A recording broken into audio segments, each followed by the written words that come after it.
해석자는 크리스찬의 손을 잡고 또 다른 방으로 데리고 갔습니다.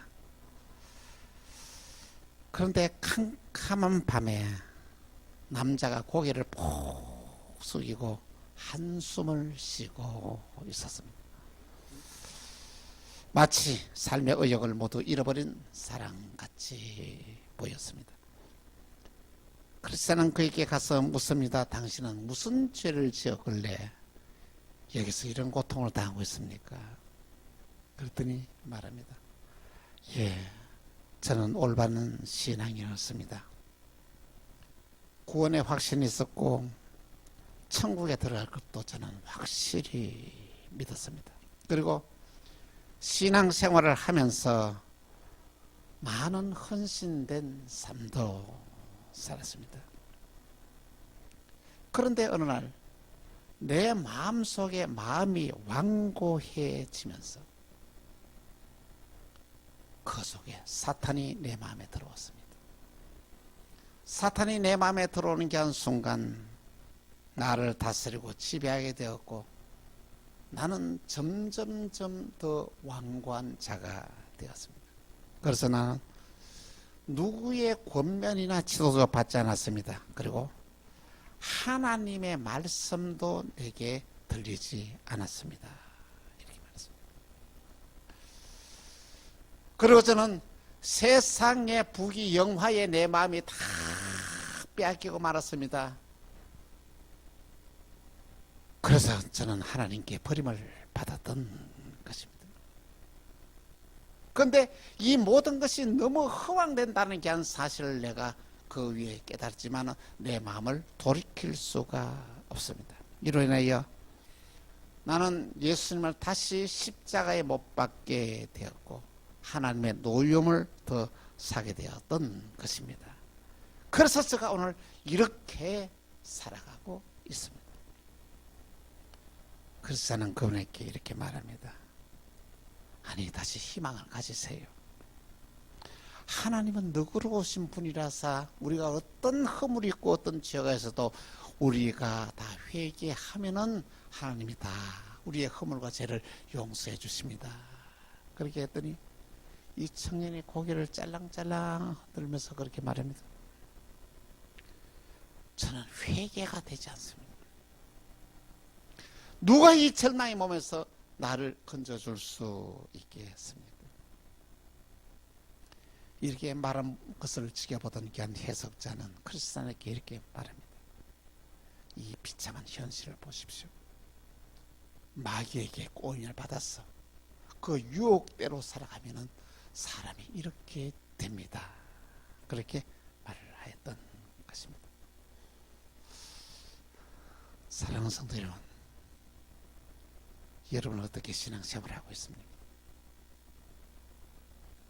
여러분의 마음이 완고해지고 있지는 않습니다. 하나님의 성령이 내 마음 속에서 떠나면 우리는 우리의 마음이 완고해질 수밖에 없습니다. 로마서 8장 26절에 이렇게 말씀하고 있습니다. 이와 같이 성령도 우리의 연약함을 도우시나니 우리는 마땅히 기도할 바를 알지 못하나 오직 성령이 말할 수 없는 탄식으로 우리를 위하여 친히 간구하시나이다. 여러분, 성령님이 오늘 저와 여러분들의 마음속에서 우리 마음에 오셔서 우리를 붙여주시면 오늘 저와 여러분은 완고한 사람이 될 수밖에 없습니다. 그래서 저와 여러분이 마음이 완고해지지 않도록 오늘도 끊임없이 성령님은 우리를 기도하고 계신다는 것입니다. 마음이 완고한 자들입니다. 우리는 신앙생활을 하면서 이런 자들을 우리는 종종 만납니다. 이들은 그 어떤 권면을 해도 위로를 해도 권면과 위로를 받아들이지 않습니다. 언제든지 그는 자기가 제일이라는 것입니다. 자기 판단이 옳다는 것입니다. 사람이 마음이 완고해지면 교만하게 돼요. 이 사람이 마음이 교만하다는 것은 아주 무서운 영적인 질병입니다. 여러분, 암이 왜 그렇게 무서운지 아십니까? 조기에 바로 발견하면 즉시 드러내면 됩니다. 그런데 암은 암이 걸려도 고통을 전혀 느끼지 못해요. 내가 이렇게 암병 때문에 고통을 느낄 정도가 되어서 병원에 찾아가게 되면 어떻습니까? 이미 늦었어요. 암의 만기가 돼야 그 고통을 느낄 수 있다는 것입니다. 교만이 그렇습니다. 오늘 저와 여러분들이 교만해지면은 우리는 우리의 인생을 망치게 되고 망하게 되었습니다. 교만한 자들은 속고서 자기가 제일 겸손한 사람으로 착각하게 되는 것입니다. 그래서 이 교만은 무서운 것입니다. 어떻게 하면 교만하게 되느냐? 마음이 완고해지면 자연스럽게 교만하게 되어 있다는 말씀입니다. 이스라엘 백성들이 출애굽하여 정말 하나님의 백성으로 광야에서 훈련을 받습니다. 그들은 드디어 바란 광야까지 오게 되었습니다.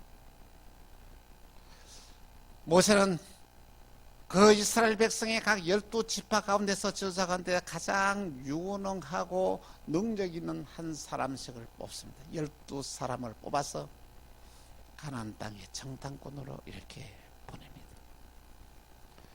그들은 40일간의 이 모든 업무를 다 마치고 그들은 다 돌아오게 되었던 것입니다. 그런데 이들이 돌아와서 이렇게 보고를 합니다. 민수기 13장 30절에서 33절 한 절씩 교독합니다.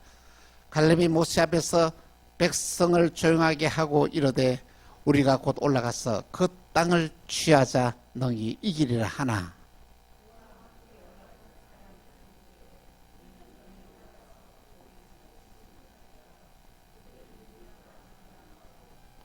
이스라엘 자손 앞에서 그 정탐한 땅을 악평하여 이르되 우리가 두루 다니며 정탐한 땅을 그 주민을 삼키는 땅이요 거기서 본 모든 백성은 신장이 장대한 자들이며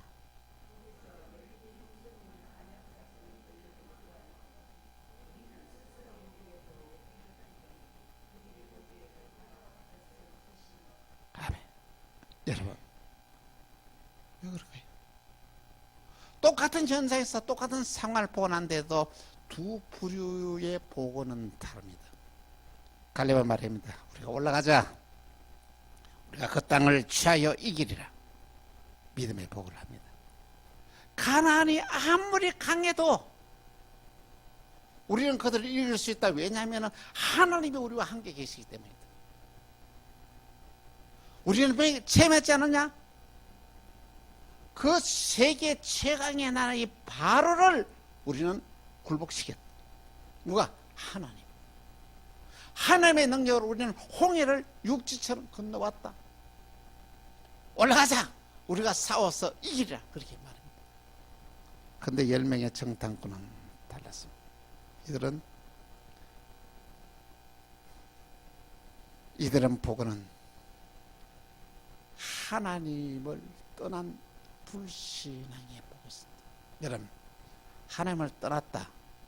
불신이라도 하나 말하냐면 하나님의 능력을 믿지 않고 내 생각과 내 방법대로 이렇게 보고를 합니다.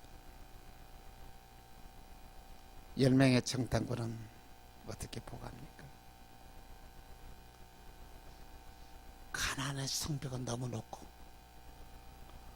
그 군대는 우리가 보니까 키는 장대하고 그들은 완전히 무장이 되었고 무기와 칼과 활들을 가지고 있었고 우리가 보기에는 그 산들을 보니까 우리는 메뚜기처럼 보였다. 우리가 절대로 이기지 못하리라.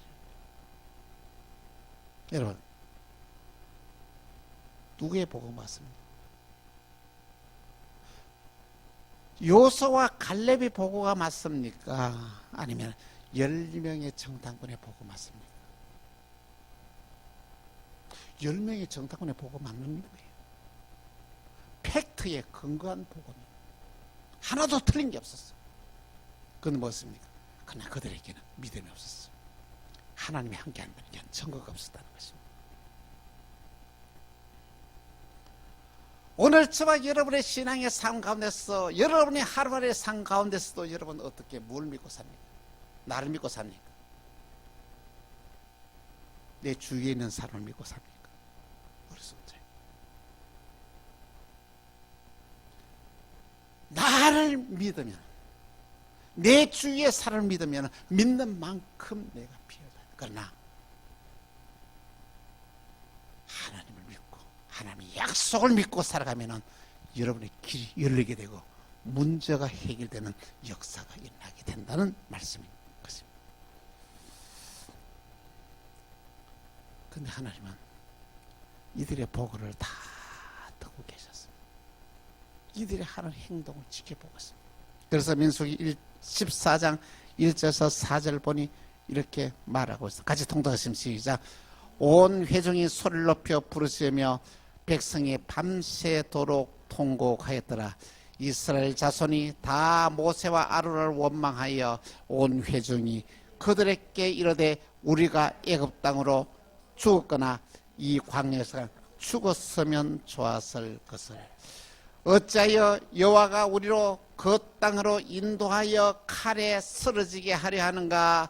우리의 처자가 사로잡히리니 애굽으로 돌아가는 것이 낫지 아니하랴.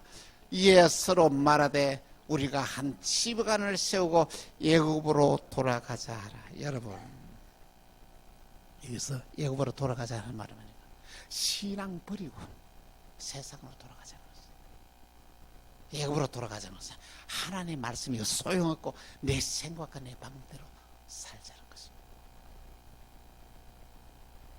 여러분, 하나님은 이 모든 걸 다 듣고 계셨습니다. 민수기 24장 28절에서 30절 보니 이렇게 말합니다. 그들에게 이르기를 여호와의 말씀에 내 삶을 두고 맹세하노라. 너희 말이 내 귀에 들린 대로 너희에게 내 행하리니.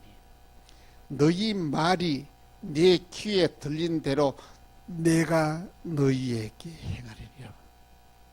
너희 하는 말 그대로 내가 되게 하겠다는 것이죠.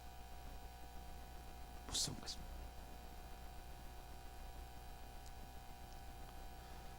너희가 하는 말대로 너희가 이 광야에서 시체가 되어서 죽게 내가 만들어주겠다.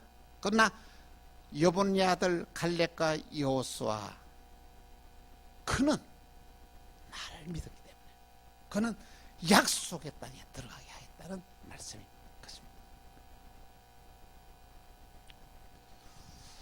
사랑하는 성도 여러분, 오늘 보면은 출애굽 이스라엘 백성들에게 하는 경고가 오늘 저와 여러분에게 경고라는 것을 받아들여요. 여러분, 뭘 믿을 수가 있습니까? 여러분, 우리가 믿음의 대상은 주님밖에 없습니다. 주님 붙잡아야 돼요. 그 말씀을 붙잡고 순종하는 삶을 살아야 돼요. 그래야 우리는 축복의 주인공이 된다는 말씀입니다. 오늘 보면은 하나님을 거역하는 불신앙의 삶이 어떤 것인지를 우리에게 구체적으로 말씀하고 있습니다. 먼저 첫 번째로 하나님의 자녀는 성령의 음성에 귀를 기울여야 된다는 것입니다. 믿음의 사람은 자기 생각대로 살지 않습니다. 자기 방법대로 모든 것을 판단하며 생활하지 않습니다. 성령의 음성이 들리면 성령의 음성에 순종하는 삶을 살아갑니다. 여러분도 성령의 음성에 순종하는 삶을 살기를 여러분 결심하십니까? 성령님이 여러분에게 무슨 말씀하셨는지 순종하겠습니까? 근데 그게 쉽지 않습니다. 왜 쉽지 않지 아십니까? 사탄이 하는 말은 너무 합리적이고 매력적입니다. 다 모든 게 내가 좋아지고 내가 축복받고 내가 형통하는 것을. 근데 성령님의 하시는 말 음성은 내 생각과 다르다는 것이죠. 여러분, 내 생각과 내 판단과 다른 것을 받아들이는 것은 결코 쉽지 않습니다. 하나님의 도움이 없이는 성령의 음성을 들을 수 없고, 성령의 음성이 들려서라도 그대로 살 수가 없습니다. 왜? 너무 내 생각과 내 판단과 다르기 때문에. 성령의 음성대로는 말도 되지 않은 내용들. 근데 어떻게 말도 되지 않은 것을 따를 수가 있겠습니까? 근데 이것이 성령의 음성이냐 사탄의 음성이냐 구분하는 것 가장 좋은 방법이 있습니다. 그것이 뭐냐면요, 그 음성이 내가 이 순간적으로 내게 도움이 되느냐, 거의 사탄의 음성을 봅니다. 그 음성이 지금 순간에서는 그대로 하면 내가 손해를 보느냐, 그런 성령의 음성을. 자기가 지금 당장에 손해보는 일을 선택하는 게 결코 쉽지 않지 않습니까? 충성하라 봉사하라 쉽습니까? 내가 손해보는데, 이쪽에는 거기는 형통한 길이 있고 저쪽에는 뭐 나쁜 길인데 그 길을 가라 하는 거 여러분 갈 수 있겠습니까?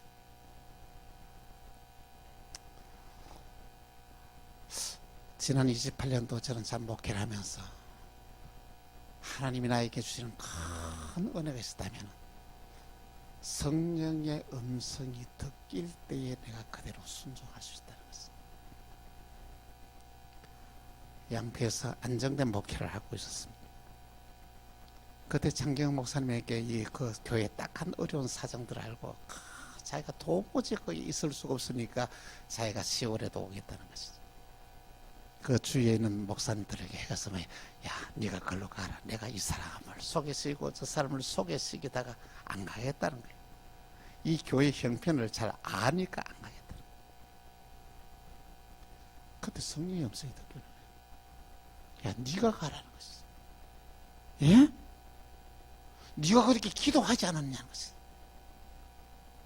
가만히 보니까 그렇게 이 시골에서 목회하지 않고 시내에서 목회할 수 있도록 그게 그렇게 기도를 했더라. 이건 너 기도 응답이 있냐? 그게 집 사람하고 의논도 안 하고 내 혼자 와서 모든 걸 갖다 결정을 했어.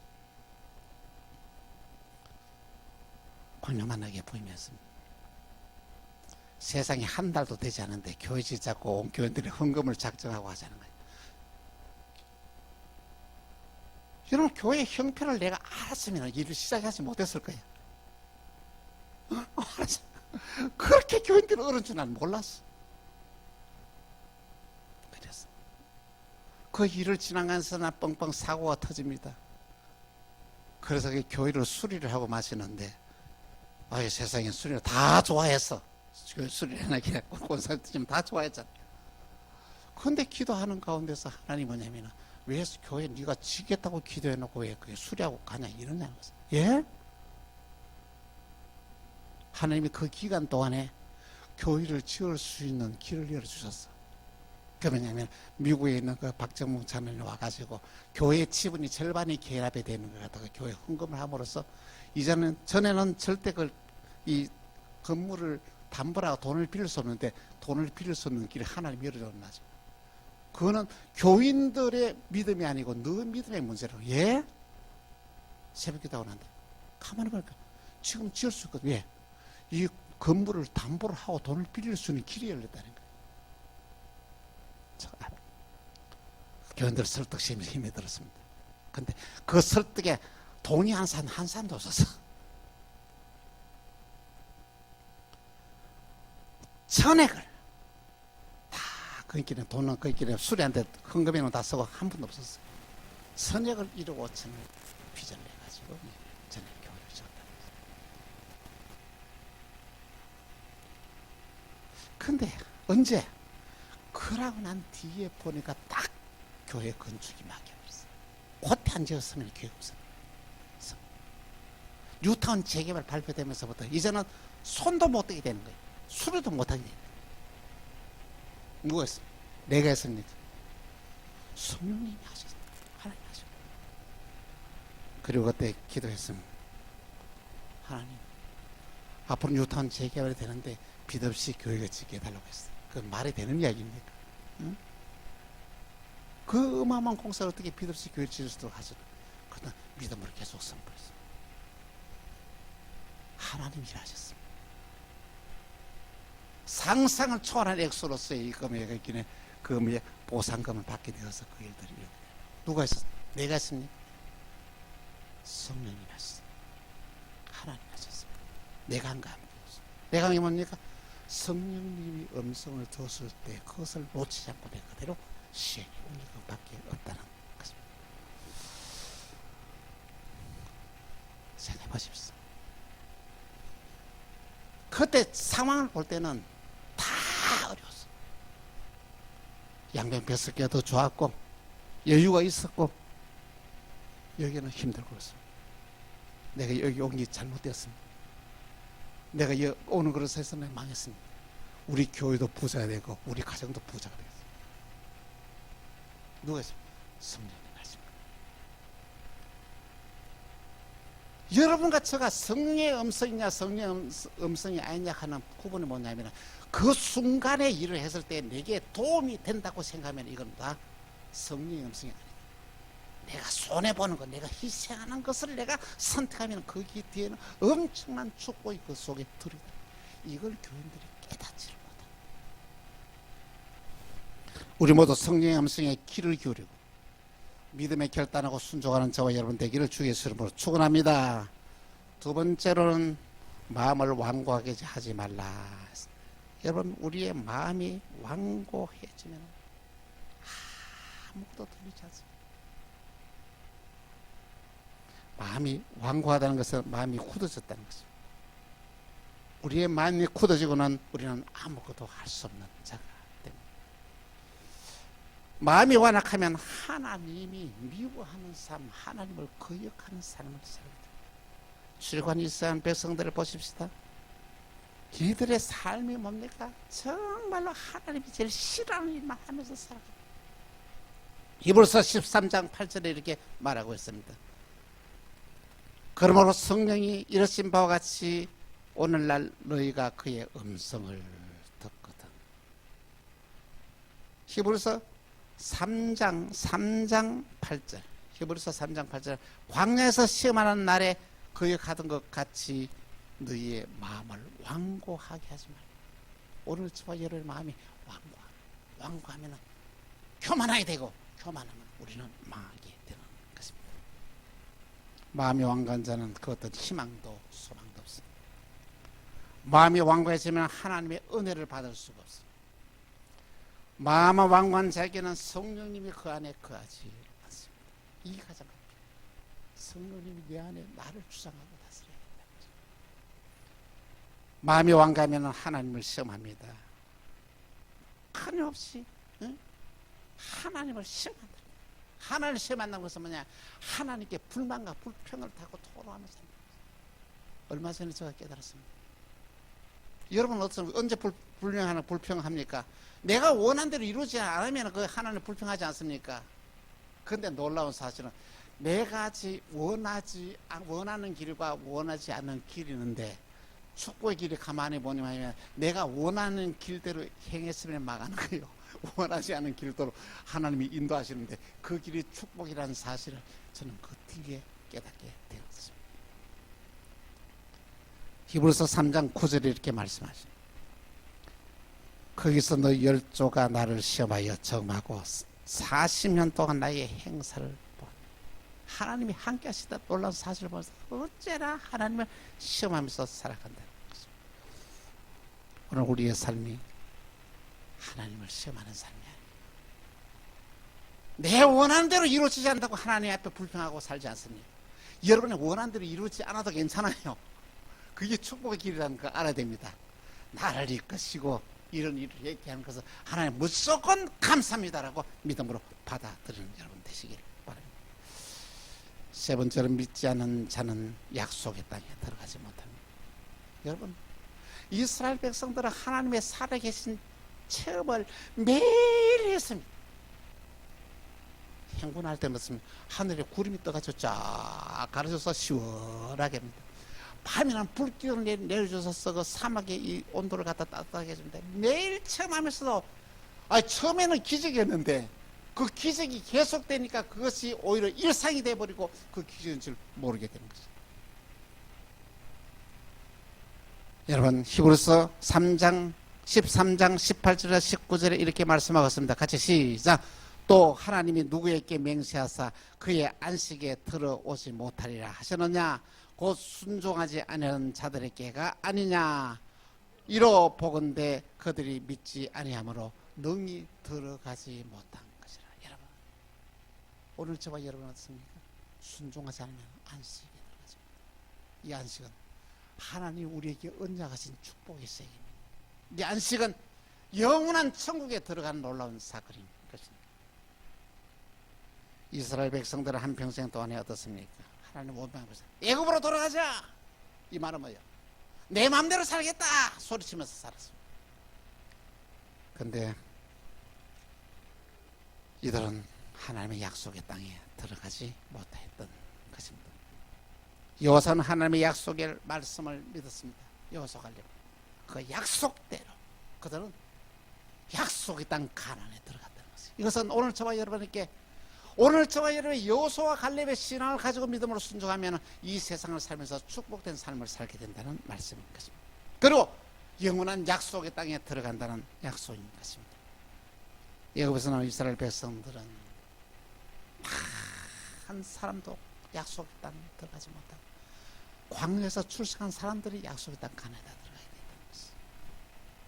우리 모두 여호수아 갈렙의 신앙을 본받아서 하나님이 허락하신 축복의 땅에다 들어가는 저와 여러분 되기를 간곡히 부탁을 드립니다. 사랑하는 성도 여러분, 여러분의 마음은 완고하지 않습니다.